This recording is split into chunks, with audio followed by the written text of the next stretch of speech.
नमस्कार दोस्तों, मैं राधा राजभर अपने यूट्यूब चैनल पर आप सभी लोग का स्वागत करते हैं। आज मैं एक बहुत ही सुंदर सोहर गीत लेकर आई हूँ। गर्मी स्पेशल सोहर गीत है। आज मैं बाहर बैठकर वीडियो बना रही हूँ, तो आप लोग लास्ट तक ज़रूर सुनिए। गीत कैसा लगा कमेंट बॉक्स में ज़रा बताइए। बहुत ही सुंदर गर्मी का गीत है, बहुत ही दर्द भरा है, तो आप लोग फुल वॉच करके सुनिए। और गीत कैसा लगा कमेंट बॉक्स में ज़रूर बताइएगा और अपना प्यार दुलार आशीर्वाद बनाए रखिए। सुना रही हूँ मैं सोहर गीत, गर्मी से स्पेशल सोहर गीत। जेठ बैसाखवा के दिनवा होत गरमी बहुत होले, गरमी बहुत होले हो। मोरे राजा बगिया में बांगला छवावती हो दोना हूँ, जानी रहती हो दोना हूँ, जानी रहती न हो। मोरे राजा बगिया में बांगला छवावती हो दोना हूँ, जानी रहती हो दोना हो, जानी रहती न हो।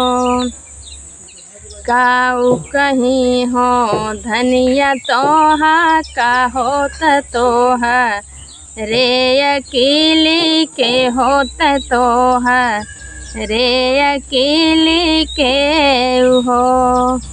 मोरी रनिया हम त जाइब मधुबनवा हो अकेले, कैसे रहबू हो अकेले, कैसे रहबू न हो। काऊ कहीं हो रनिया तोहा का होत तोहा, रे अकेली के होत तोहा, रे अकेली के न हो। मोरे रनिया हम त जाइब मधुबनवा हो अकेले, कैसे रहबू हो अकेले, कैसे रहबू न हो। नैहर से वीराना बोलायू हो नैहर, चली जायू हो नैहर, चली जायू न हो। मोरी रनिया माइया के की हो कुटावानी हो बहिनी के पिसावानी न हो। नैहर से वीराना बोलायू हो नैहर, चली जायू हो नैहर, चली जायू न हो। मोरी रनिया माइया के की हो कुटावानी हो बहिनी के पिसावानी न हो। भौजी के होरी ला खेलायू हो उमरिया, कटी जाई है हो उमरिया, कटी जाई हाई हो। मोरी रनिया भौजी के होरी ला खेलायू हो उमरिया, कटी जाई है हो उमरिया, कटी जाई हाई हो। नैहर के लोग वो भी जाई है हो शीतल, कब जाई है हो शीतल, कब जाई हाई हो।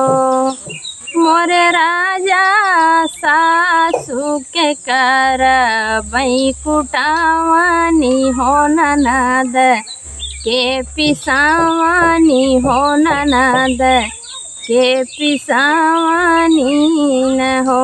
मोरे राजा देवरू के होरी ला खेलाई बई हो उमरिया, कटी जाई है हो मरिया, कटी जाई हाई हो।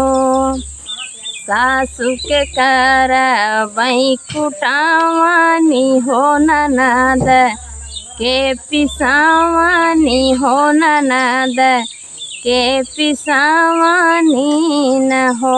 मोर राजा देवरू के होरी लाखेलाऊ बई हो मरिया, कटी जाई है हो मरिया, कटी जाई हाई हो।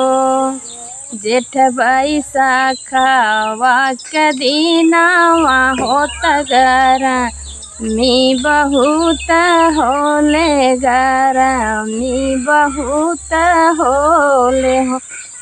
मोर राजा बगिया में बांगला छवावती हो दोनाहू, जानी रहती हो दोनाहू, जानी रहती न हो।